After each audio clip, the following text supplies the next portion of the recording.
Bueno, Dimetre Camilo de paelles. Vale, què vols saber? Pots fer la paella on vulguis. A veure, és legal, però no al 100%. Tu no pots anar i fer un paelló on t'isca els ous. Tu tens que anar, fer cola i t'assignen un lloc on fas la paella. I la fas al carrer. Sí, veuràs, el rotllo funciona així. Mira, ells te diuen el lloc on faràs la paella, a més te donen els ferros, te donen la llenya i taules. Tot lo de més, cada un se porta lo seu. No te donen l'arreglo, ni la beguda, ni això. I tu tens que portar pues, un bon cuiner perquè faci un bon paelló, perquè si no t'hi serà esclatat. Oh, macho, jo me'n vaig a paelles sense dudar-ho. Collons que sí me'n vaig. Ja ho sé, tio, això te molaria. Però saps el més curiós que és? Què? Xicotetes diferències. Perquè tens l'opció de menjar-te'l amb els amics ahir al carrer o en un restaurant. Per exemple. Pues, principalment el preu. Si vas a un restaurant, igual te claven. I si te descuides, te menges la paella igual en un plat de plàstic. I què t'ha paregut?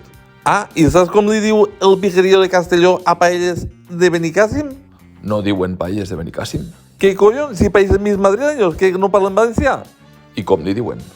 Li diuen paelles de Benicàssim. Paelles de Benicàssim. I ni algo de postre? Home, clar, lo que triomfa molt són les pilotes de Macián. Les pilotes de Macián. Ah, ah, ah. I després? Després molta festa, no te l'acabaràs. Orquestes, concerts, sense voler, agarres un peque pa què i al dia siguiente una resaca. Ah, joder. Sí, però que mos quiten lo bailado, Mos vemos en paelles.